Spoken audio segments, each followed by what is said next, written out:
Well, seems like old home week. Last time we were down here at Hope and 12th, it was the day of the rekindling of the Lockman fire, which became the Palisades fire. And we were down here because an abandoned building was in the process of being extinguished, one of the relevant group properties down here. And now, another fire. Hello. Another fire, and of course we're dealing with, in this case, an inhabited building. This was a Bluebird, which is a office supply company.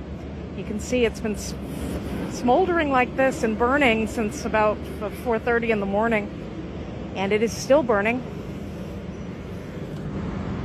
I'm going to cross the street safely and give you an idea of what's going on. You know, the costs of this are unquantifiable.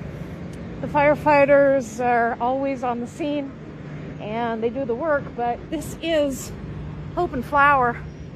This is the notorious property where Heidi Plank disappeared, probably overdosing at one of those fascinating COVID-era illegal nightclub parties, and was put down the trash chute. We know this because LAPD considers her deceased, and they actually searched the landfill but didn't find her. Some of the people involved in these casinos have been prosecuted, but not all of them. And on this block, by the way, I'm covered in ash at this point. I am masked. On this block, buildings keep burning. Now down there you can see the famous Morrison Hotel, famous from the Doors album cover. 111 very affordable units held vacant for 20-some years. Next to it, the Dodd and Richards building that we were here screaming at Relevant Group about when it burned the morning that the Palisades fire exploded. I was actually screaming at property owners and kind of at firefighters. Not because I'm angry at the firefighters. I love the firefighters.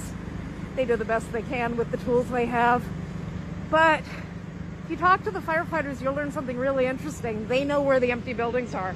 They know where all the empty buildings are, and they know they're everywhere. And if they were part of the policy discussion about vacant buildings that people could be living in and working in, but that instead are, Jesus Christ, I'm sorry, but it's really late and that thing is burning like crazy. What a pity. Just what a terrible pity. There's wide open flames and there are clearly firefighters inside spraying hoses. This is terrifying. So this is like a 30-some-year-old business in a nice Art Deco building. I haven't researched it yet. By the time I get around to researching buildings, often they're gone. This one sure is. There's a lot of people watching and they're breathing in God knows what. I was really happy it wasn't the building next door. Oh, wow. Okay, this is extraordinary. The building next door was the club for the Pacific Coast Showmen's Association, the Carnies, my beloved Carnies. Wow. There's not going to be anything salvageable from this. This has been burning for hours.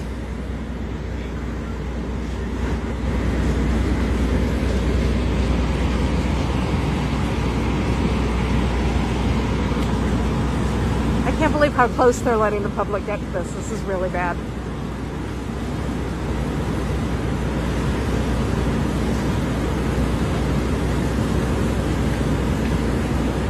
Beautiful truss roof up there that I think I can see bits of the wood. And a lot of material burning.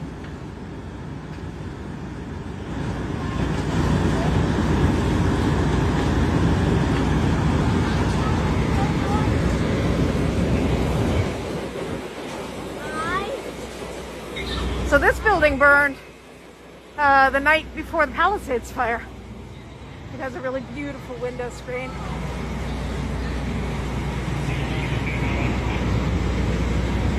What a lovely vista. This is Los Angeles as we know it. Burning down because nobody gives a damn. Now this was not an empty building, but this whole block of empty buildings is extremely vulnerable. And people do break into buildings during the night and seek shelter. And there's the Morrison, which Relevant Group owned it and gutted it without permits during COVID. There was no accountability for that. We broke that story. You can read about it if you care. Former planning director of the city of Los Angeles, Michael LeGrand, involved in that gutting. He received one of the largest ethics fines in Los Angeles history after going from planning directorship to private consulting, like $250,000. And I believe, in terms of policy, that people who receive huge ethics fines shouldn't be allowed to do business in the city of Los Angeles. Moving on, moving on. I'm live streaming, Richard.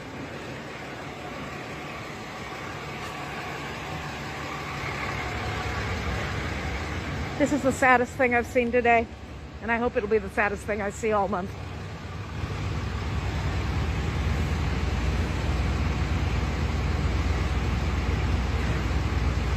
Twelfth and Hope.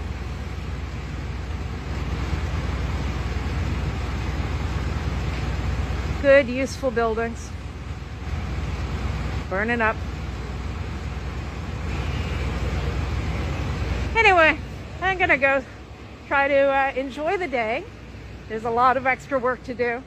I'm gonna thank the firefighters for the efforts that they make, and again ask elected and appointed officials to please talk to the firefighters and find out about the empty buildings. This was not one of them, but maybe there was an empty building next door. I don't know. All right, that's all for now. Over and out. Hi, we're back. Okay, next door to the Bluebird building, which is burning now, a giant for sale building that the firefighters have cut their way into. Is that where this started? Did they go through the wall into Bluebird? I mean, this is the investigation we need to have. These empty buildings with giant for sale signs on them are sort of a calling card. Come on in. And I'd like to do a little research and figure out what's up with this building next door between Bluebird and Hope and Flower. So more to come. And of course, that's the graffiti towers on the far side here. Cowboys in a hurry, so we'll be moving on.